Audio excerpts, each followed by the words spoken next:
clever Gretel. There was once a cook named Gretel who wore shoes with red heels, and when she walked out with them on, she turned herself this way and that, was quite happy, and thought, "You certainly are a pretty girl." And when she came home, she drank, in her gladness of heart, a draught of wine, and as wine excites a desire to eat, she tasted the best of whatever she was cooking until she was satisfied, and said, "The cook must know what the food is like." It came to pass that the master one day said to her, "Gretel, there is a guest coming this evening. Prepare me 2 fowls very daintily." "I will see to it, master," answered Gretel. She killed 2 fowls, scalded them, plucked them, put them on the spit, and towards evening set them before the fire, that they might roast. The fowls began to turn brown, and were nearly ready, but the guest had not yet arrived. Then Gretel called out to her master, "If the guest does not come, I must take the fowls away from the fire, but it will be a sin and a shame if they are not eaten the moment they are at their juiciest." The master said, "I will run myself and fetch the guest." When the master had turned his back, Gretel laid the spit with the fowls on one side, and thought, standing so long by the fire there makes one sweat and thirsty. Who knows when they will come? Meanwhile, I will run into the cellar and take a drink.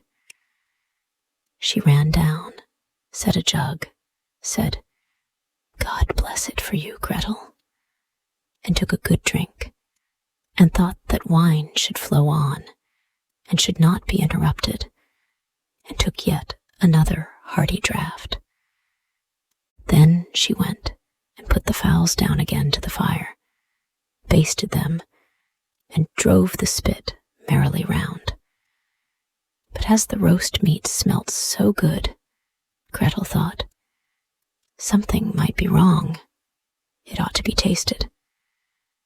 She touched it with her finger and said, "Ah, how good fowls are! It certainly is a sin and a shame that they are not eaten at the right time." She ran to the window to see if the master was not coming with his guest, but she saw no one, and went back to the fowls and thought, "One of the wings is burning. I had better take it off and eat it." So she cut it off, ate it, and enjoyed it. And when she had done, she thought, "The other must go down too, or else master will observe that something is missing." When the 2 wings were eaten, she went and looked for her master, and did not see him. It suddenly occurred to her, who knows? They are perhaps not coming at all, and have turned in somewhere. Then she said, "Well, Gretel, enjoy yourself. 1 fowl has been cut into. Take another drink, and eat it up entirely. When it is eaten, you will have some peace. Why should God's good gifts be spoiled?" So she ran into the cellar again, took an enormous drink, and ate up the 1 chicken in great glee. When one of the chickens was swallowed down, and still her master did not come, Gretel looked at the other and said, "What one is, the other should be likewise. The 2 go together. What's right for the one is right for the other. I think if I were to take another draught, it would do me no harm." So she took another hearty drink and let the second chicken follow the first. While she was making the most of it, her master came and cried, "Hurry up, Gretel. The guest is coming directly after me."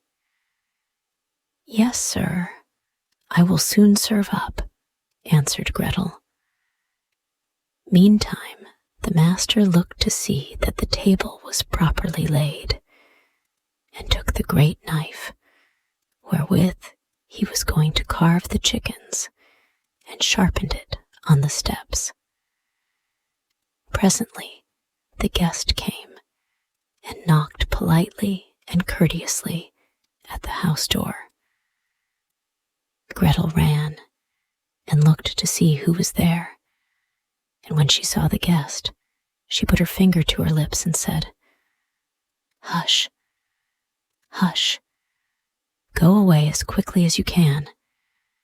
If my master catches you, it will be the worse for you. He certainly did ask you to supper, but his intention is to cut off your 2 ears. Just listen how he is sharpening the knife for it." The guest heard the sharpening and hurried down the steps again as fast as he could. Gretel was not idle. She ran screaming to her master and cried, "You have invited a fine guest." "Why, Gretel, what do you mean by that?" "Yes," said she, "he has taken the chickens which I was just going to serve up off the dish and has run away with them." "That's a nice trick," said her master, and lamented the fine chickens. "If he had but left me one, so that something remained for me to eat." He called to him to stop, but the guest pretended not to hear. Then he ran after him with the knife still in his hand, crying, "Just one, just one," meaning that the guest should leave him just one chicken and not take both. The guest, however, thought no otherwise than that he was to give up one of his ears, and ran as if fire were burning under him in order to take them both with him.